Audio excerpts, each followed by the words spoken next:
बिस्मिल्लाहिर्रहमानिर्रहीम। स्टोइकियोमेट्री में आज हम डिस्कस करेंगे exercise numerical questions. Question number 1 है the mass of 5 moles of an element X is 60 gram. Calculate the molar mass of this element, also name the element. तो इस question में एक अननोन एलिमेंट दी गई है जिसको X कहा गया है और उसके नंबर ऑफ़ मोल्स दी गई है 5 मोल्स और उसका मास दी गई है 60 ग्राम। और ये कहते हैं कि इसका मोलर मास कैलकुलेट कर लें, यानी मास भी दी गई है, नंबर ऑफ़ मोल्स भी दी गई है और मोलर मास इसमें रिक्वायर्ड है। और दूसरी जो चीज़ है वो नेम ऑफ़ द एलिमेंट है कि इस एलिमेंट का नाम भी बताइए। तो गिवन में हमारे पास है moles of the element X, moles of X कितने हैं? 5 मोल्स है। Mass of the element X 60 ग्राम है और रिक्वायर्ड में किया है molar mass of element X, molar mass of element X ये अननोन है। और दूसरी जो चीज़ है वो है name of the element X, element X का नाम भी बताइए। तो बहुत सिंपल क्वेश्चन है, सॉल्यूशन की तरफ हम आते हैं। हमें मालूम है formula as we know that moles और मास की बात इसमें हुई है, तो मोल मास वाला फार्मूला हमें मालूम है। नंबर ऑफ़ मोल्स ये हमारे पास बराबर होता है किस चीज़ का?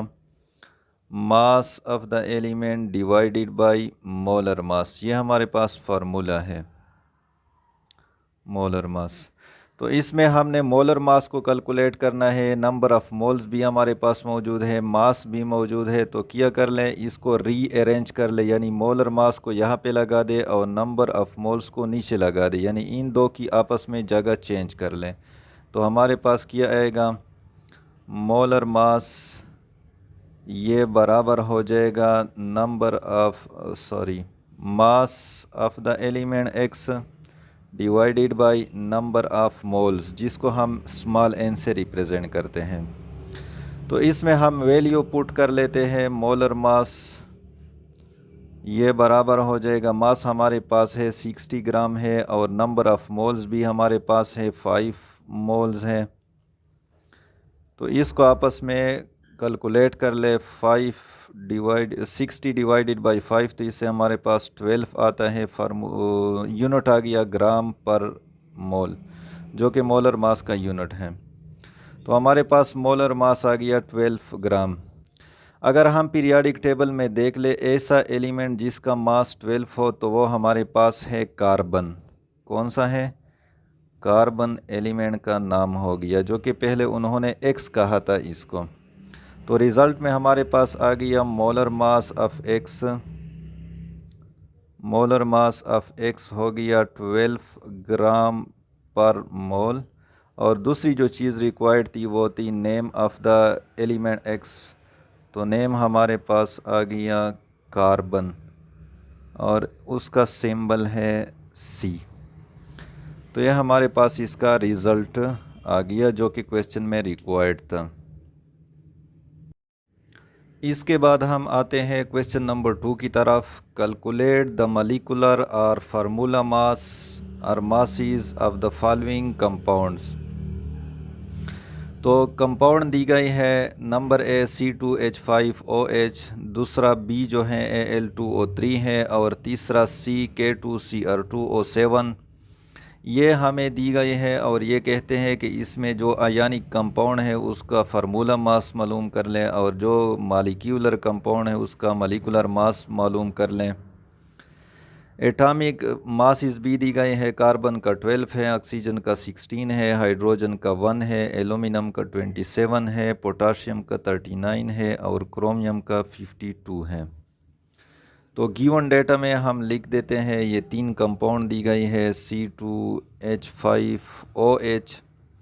नंबर बी जो दी गई है वो है aluminium oxide Al2O3। Number C जो दी गई है वो है K2Cr2O7। इसके बाद जो चीज़ दी गई है वो है atomic masses of carbon, oxygen, hydrogen, aluminium, potassium and chromium. Required में किया है मॉलिक्यूलर मास और formula mass of the compound, formula mass of the compounds. Solution की तरफ हम आते हैं, पहले ए को सॉल्व कर लेते हैं। तो ए में हमने क्या करना है, कंपाउंड को हमने यहाँ पे लिखना है C2H5OH। तो मॉलिक्यूलर मास या फार्मूला मास को कैलकुलेट करने के लिए एक ही तरीका है, ख्वाह वो आयनिक कंपाउंड हो या कोवेलेंट कंपाउंड हो, सब के लिए तरीका एक ही है। जितने भी एलिमेंट्स हैं उनके एटॉमिक मास को आपस में जमा कर लें। किस तरह देखें ना, यहाँ पे 2 हाइड्रोजन है, 2 कार्बन है और एक कार्बन का एटॉमिक मास 12 है। तो 2 मल्टीप्लाइड बाई 12, इसको प्लस कर ले हाइड्रोजन की एटॉमिक मास के साथ। तो यहाँ पे 5 हाइड्रोजन है, एक हाइड्रोजन का एटॉमिक मास 1 है, ऑक्सीजन 1 है और एक ऑक्सीजन का एटॉमिक मास 16 है। यहाँ पे हाइड्रोजन 1 है तो उसका एटॉमिक मास 1 हो गया। पहले इन दो को आपस में मल्टीप्लाई कर ले तो 24 आ जाएगा, प्लस 5 1 ज़र 5 प्लस 16 प्लस 1, इसको आपस में प्लस कर ले तो इससे हमारे पास आ जाएगा 46 और इसका यूनिट है AMU। तो यह हमारे पास C2H5OH का मॉलिक्यूलर मास हमने कैलकुलेट कर दिया। इसके बाद बी की तरफ हम आते हैं। तो बी में हमारे पास कंपाउंड है Al2O3। तो एल्यूमिनियम का हमारे पास एटॉमिक मास मौजूद है 27 है। यहाँ पे 2 एल्यूमिनियम है तो 27 के साथ मल्टीप्लाई कर ले, इसके बाद प्लस कर ले ऑक्सीजन के साथ। तो ऑक्सीजन यहाँ पे 3 है और एक ऑक्सीजन का एटॉमिक मास 16 है। तो इसको कैलकुलेट कर ले, अगर ये दोनों आपस में मल्टीप्लाई कर ले तो 54 आ जाएगा, प्लस ये दोनों आपस में मल्टीप्लाई कर ले तो 48 आ जाएगा। तो ये हमारे पास अगर हम इसको जमा कर ले तो ये हमारे पास 102 AMU आता है। तो ये मॉलिक्यूलर मास या फार्मूला मास हो गया 102 AMU एल्यूमिनियम ऑक्साइड का, क्योंकि एल्यूमिनियम ऑक्साइड एक आयनिक कंपाउंड है तो इसको मास को हम कहते हैं फार्मूला मास। नंबर सी हमारे पास जो थर्ड वन है वो है K2Cr2O7। तो इसमें पोटाशियम 2 है तो 2 को मल्टीप्लाई कर ले पोटाशियम की एटॉमिक मास के साथ जो कि 39 है, प्लस क्रोमियम 2 है तो 2 मल्टीप्लाइड बाई क्रोमियम का एटॉमिक मास 52 है, प्लस ऑक्सीजन 16 है और यहाँ पे 7 ऑक्सीजन है तो इसको आपस में मल्टीप्लाई कर लें। तो कैलकुलेट कर ले, 2 को 39 के साथ मल्टीप्लाई कर ले 78 आ जाएगा, 2 को 52 के साथ तो 104 आ जाएगा और 7 को 16 के साथ मल्टीप्लाई कर ले तो 112 आ जाएगा। अगर ये आपस में आप प्लस कर ले तो 294 AMU हमारे पास आ गया। तो ये हमारे पास रिज़ल्ट की तरफ हम आते हैं। मॉलिक्यूलर मास, मॉलिक्यूलर या फार्मूला मास हमारे पास आ गया कितना, ए का हमारे पास आ गया 46 AMU, बी का हमारे पास आ गया 102 AMU और सी का हमारे पास आ गया 294 AMU। तो ये हमारे पास रिज़ल्ट आ गया जो कि क्वेश्चन में रिक्वायर्ड था। नेक्स्ट हमारे पास क्वेश्चन है, question number 3, calculate the mass in grams of number A 7.75 moles of Al2O3, number B 15 moles of H2SO4 and number C 1 into 10 raised to power 25 molecules of H2O। ये कहते हैं कि मास को मालूम कर ले ग्राम्स में अगर आपके पास 7.75 मोल एल्यूमिनियम ऑक्साइड है, इसका मास मालूम कर लें। 15 मोल H2SO4 आपके पास है, उसका मास मालूम कर ले ग्राम में। 10⁻25 मालिक्यूल ऑफ H2O आपके पास है, तो इसका आप मास मालूम कर ले ग्राम्स में। एटॉमिक मास सल्फ़र दी गई है 32, एल्यूमिनियम का 27 है, ऑक्सीजन का 16 है और हाइड्रोजन का 1 है। तो नंबर ए को हम सॉल्व कर लेते हैं सबसे पहले। तो इसमें गिवन किया है moles of aluminium oxide, moles of Al2O3 7.75 moles ये दी गई है। इसमें एल्यूमिनियम का मास दी गई है, एटॉमिक मास 27 है, ऑक्सीजन का एटॉमिक मास 16 है, जो कि ऑलरेडी आपको मालूम है। रिक्वायर्ड इसमें किया है mass in grams, mass in grams of Al2O3, ये हमने कैलकुलेट करना है। तो सॉल्यूशन की तरफ हम आते हैं। आपको फार्मूला मालूम है, नंबर ऑफ मोल्स ये हमारे पास बराबर होता है mass in grams, mass in grams divided by molar mass, ये हमारे पास फार्मूला है। तो इसमें हमने किस चीज़ को कैलकुलेट करना है, मास इन ग्राम्स को। तो मोलर मास हमें चाहिए और नंबर ऑफ़ मोल्स चाहिए। तो नंबर ऑफ़ मोल्स तो हमें दी गई है 7.75 मोल्स, लेकिन मोलर मास हमारे पास मौजूद नहीं है। तो इसको सबसे पहले हमने कैलकुलेट करना है, कहाँ से, फार्मूले से। तो फार्मूला लगा दें Al2O3, एल्यूमिनियम के 2 एटम्स हैं, तो 2 मल्टीप्लाइड बाई एल्यूमिनियम का एटॉमिक मास 27 है, प्लस ऑक्सीजन यहाँ पे 3 है और एक ऑक्सीजन का एटॉमिक मास 16 है। तो इसको कैलकुलेट कर ले, 48 आ जाएगा। तो इसका जो मास आता है 102 ग्राम पर मोल, ये हमारे पास मोलर मास हो गया एल्यूमिनियम ऑक्साइड का। अब वैल्यू पुट कर ले इसमें। तो सबसे पहले इसको क्रॉस मल्टीप्लाई कर ले, यहाँ पे 1 है, तो मास इन ग्राम्स इस साइड पे आ जाएगा। मास इन ग्राम्स ये बराबर हो जाएगा मोल्स के number of moles multiplied by molar मास, यानी मोलर मास और नंबर ऑफ मोल्स को आपस में मल्टीप्लाई कर ले तो ये मास इन ग्राम्स के बराबर हो जाएगा। तो मास इन ग्राम ये बराबर हो जाएगा, नंबर ऑफ़ मोल्स कितने हमारे पास है 7.75 है, और मोलर मास हमने कैलकुलेट कर दिया 102। इसको आपस में मल्टीप्लाई कर ले तो ये हमारे पास आ जाएगा 790.5 ग्राम। तो ये हमारे पास किया गया mass in grams of aluminium oxide. तो यहाँ पे रिज़ल्ट में हम लिख सकते हैं mass in grams of aluminium oxide in 7.75 moles. अगर इतने मोल्स हमारे पास एल्यूमिनियम ऑक्साइड है तो इसमें ग्राम्स कितने आते हैं, 790.5 ग्राम। तो ये हमारे पास पार्ट ए का जो रिज़ल्ट है वो आ गया। इसके बाद हम कैलकुलेट करते हैं पार्ट बी को, mass in grams of part B. Part B में कौन सा कंपाउंड है हमारे पास, पार्ट बी में हमारे पास है 15 मोल्स ऑफ H2SO4। तो गिवन में हमारे पास है मोल्स ऑफ H2SO4, 15 मोल्स दी गई है H2SO4 के, और इसमें भी सल्फ़र का एटॉमिक मास भी दी गई है जो कि 32 है, ऑक्सीजन का एटॉमिक मास भी दी गई है जो कि 16 है, हाइड्रोजन का भी दी गई है 1 है। तो रिक्वायर्ड इसमें किया है mass in grams, mass in grams of H2SO4 ये मालूम कर लें। तो फार्मूला वही है, नंबर ऑफ़ मोल्स हमारे पास बराबर होता है mass in grams divided by molar mass.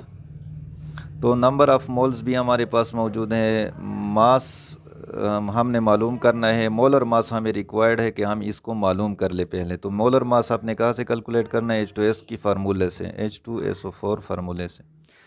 तो हाइड्रोजन 2 है, हाइड्रोजन का एटॉमिक मास 1 है, सल्फ़र 32 एटॉमिक मास है 1 है, और यहाँ पे 4 ऑक्सीजन है, तो 16 के साथ मल्टीप्लाई कर लें तो 2 + 32 + 64, इससे हमारे पास आ जाएगा 98 ग्राम पर मोल। ये हमारे पास मोलर मास हो गया H2SO4 का।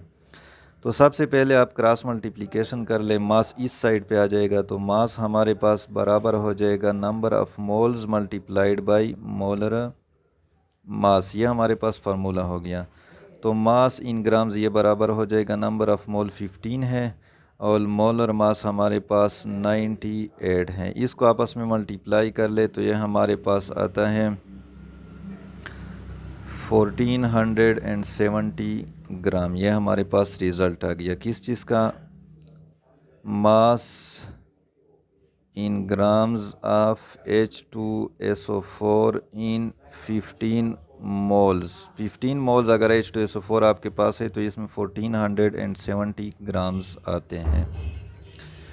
इसके बाद हम पार्ट सी की तरफ आते हैं। पार्ट सी में हमारे पास मालिक्यूल्स दी गई है, 10⁻25 मालिक्यूल्स दी गई हैं और उससे आपको कहते हैं कि कैलकुलेट कर ले किस चीज़ को, मास इन ग्राम्स को कैलकुलेट कर लें। तो मालिक्यूल्स ऑफ H2O दी गई है 1 × 10⁻25। हाइड्रोजन का एटॉमिक मास दी गई है 1 है, ऑक्सीजन का 16 है। अगर H2O का मॉलिक्यूलर मोलर मास हम कैलकुलेट कर लें, मोलर मास ऑफ H2O, तो कितना आता है 2 × हाइड्रोजन का एटॉमिक मास 1 है प्लस ऑक्सीजन का 16 है। इसको आपस में कैलकुलेट कर लें तो 18 ग्राम पर मोल आता है। रिक्वायर्ड में क्या है, रिक्वायर्ड में हमारे पास है mass in grams of H2O। तो मास इन ग्राम्स को मालूम करने के लिए हमें मोल्स रिक्वायर्ड होते हैं जो कि हमारे पास नहीं है। तो सबसे पहले हमने क्या करना है, नंबर ऑफ़ मोल्स को कैलकुलेट करना है। तो नंबर ऑफ़ मोल्स को हम स्मॉल n से रिप्रेजेंट करते हैं, ये हमारे पास मौजूद होता है। नंबर ऑफ़ मॉलिक्यूल्स, ये एक दूसरा फार्मूला है जो आप लोगों ने पढ़ा है। Number of molecules divided by Avogadro number 6.02 × 10⁻23, ये एक दूसरा फार्मूला है। जब आपके पास मॉलिक्यूल हो और आप नंबर ऑफ़ मोल्स मालूम करना चाहते हो तो आपने ये फार्मूला लगाना होता है।